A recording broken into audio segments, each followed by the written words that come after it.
Several years ago, I was recording Buddhist Geeks podcast in Colorado, where I was living at the time. And our guest for the show that day was a Zen master named Junpo Roshi. And Junpo and I were grabbing a quick coffee in the coffee shop just below our recording studio prior to getting going with the conversation. And I remember just kind of having some preliminary conversation with him, some back and forth. I'd never met him one-on-one before. I'd sat with him before and liked him quite a bit.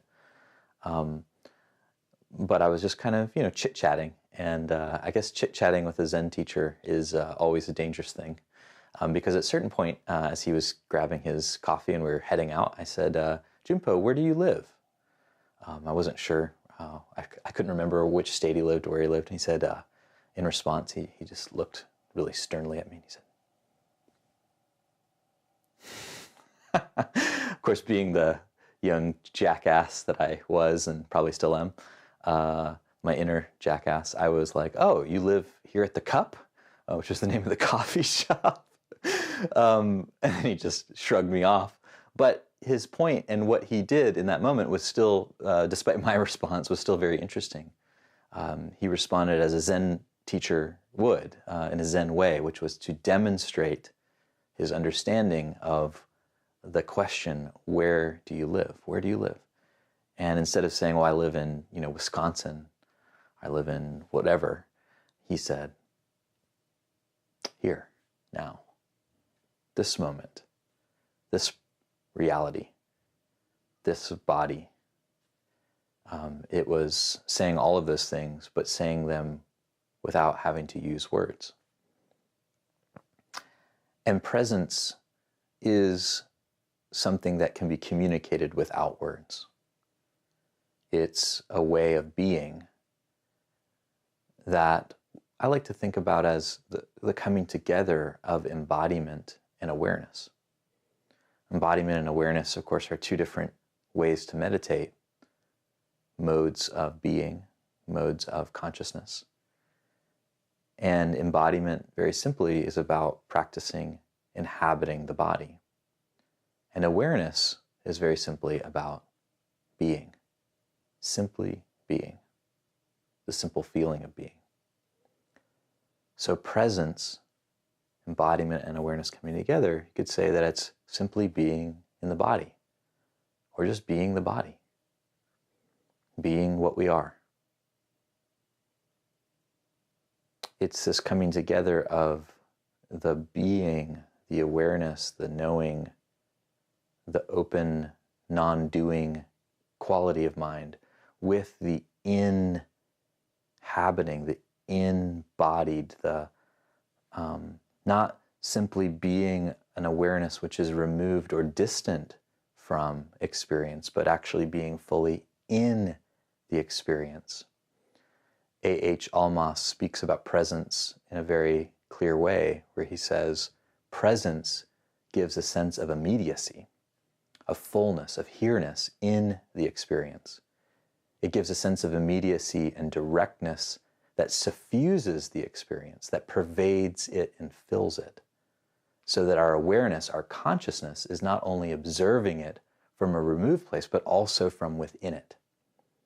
It is as though our nerve endings were inside the experience, outside the experience, and in between. They are everywhere and feeling the experience in all its possibilities. That's when we really know the experience fully and completely. If we have that kind of awareness, he says, then we recognize that to be aware of something is not just a function, and it's not just a capacity. The awareness, in fact, is our essential presence, our here-ness, our substantiality. So this is an important distinction when we talk about presence. It's awareness that's both within and without. It's not just that we're back here being aware and we're removed from experience, but we're also inside the experience. And as he says, even in between inside and outside. It's the all-pervading presence potential. There are a couple ways to do this. if this sounds abstract or confusing. I mean, I think all of us have some experience of being present with ourselves and with others, or having observed or witnessed someone being present, as I did that day with Jimpo. But sometimes it's easy to forget, what that's like. And so this is part of the reason we practice coming into presence, learning how to be present. And there's a few ways to do that. One of my favorite instructions for this, and one that I've used quite a bit myself, is to allow attention to drop down from the head into and through the body. You can do this in a very simple way now, just feeling where your attention tends to go. For me, it's often the head. And then as you breathe out, allow your attention to drop down all the way to your feet.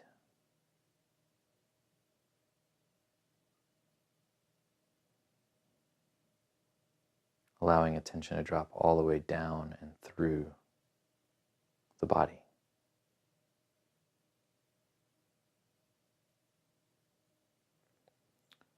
The first thing that happens here is we become decentralized, where our attention normally pools in our head area, or feels that way, like we're looking at reality from up here. When we drop attention down and through the body, it becomes decentralized. It becomes distributed eventually throughout the body, throughout our experience.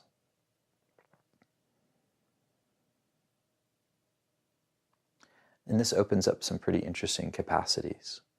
When we're no longer centralized up here, when the reference point of self is not located in the head, but rather is decentralized and distributed through experience, then we no longer have the same sense of self, of identity.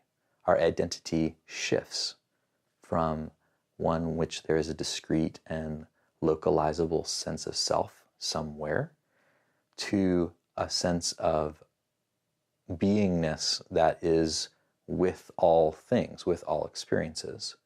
It's more of a sense of not knowing who we are, or who we are being whatever is.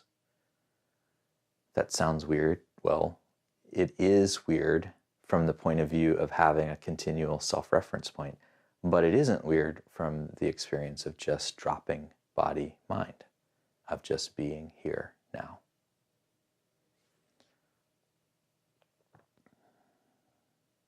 Another way that we can practice presence is by letting go of the preconceptions that we have about our body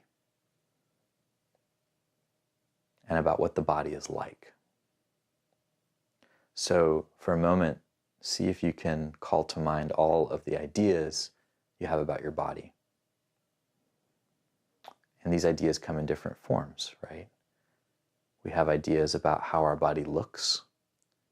And often, and this is very observable, especially when doing things like mindfulness practice, where we start to see moment to moment that we're constantly internally, visually mapping the body in space, imagining what our body looks like, checking in to see what we think we appear like from the outside, representing that visual body map to ourselves constantly over and over again.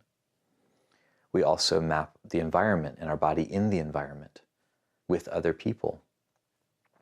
We are constantly making meaning out of the sensations that we experience in our bodies.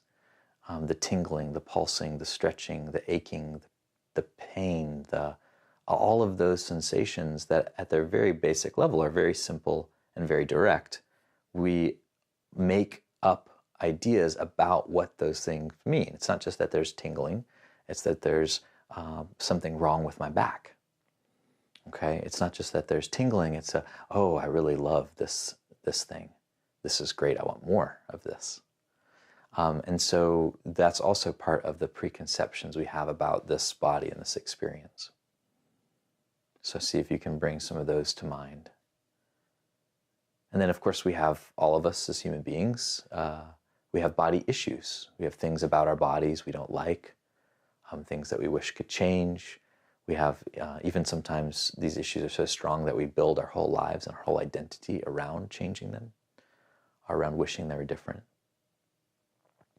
We've got all kinds of ideas about our gender and our identity around our gender, our physical gender. So for a moment, see if you can just call to mind any and all of these ideas, these models that we've built about who we are and what this body is, the preconceptions. And then see if you can just start to let them drop, dissolve.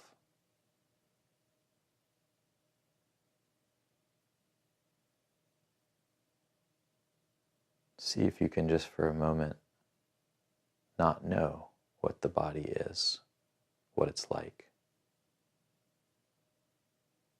and who you are.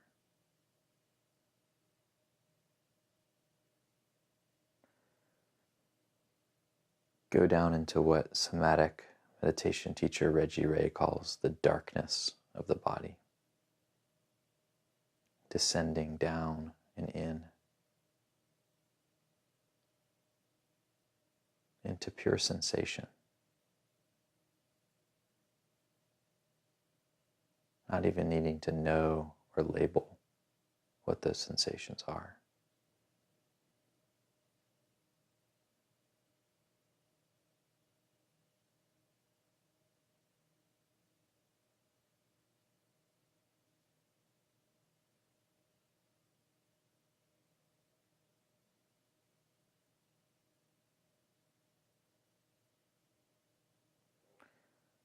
See what your experience is like when you drop the preconceptions or let them loosen, dissolve.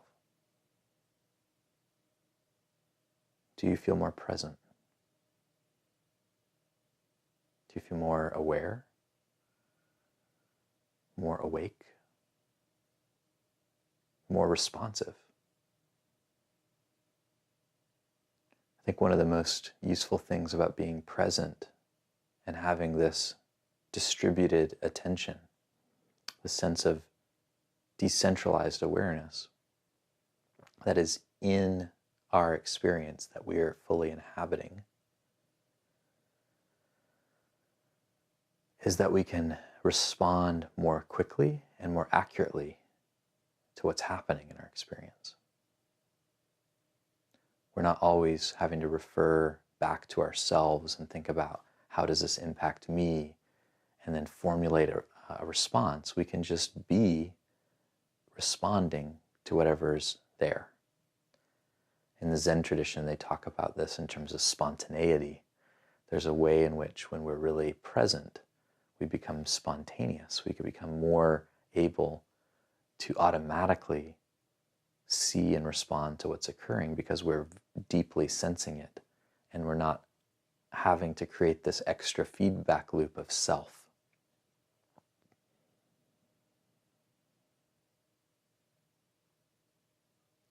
When we practice in this way, when we allow our attention to become aware in the body,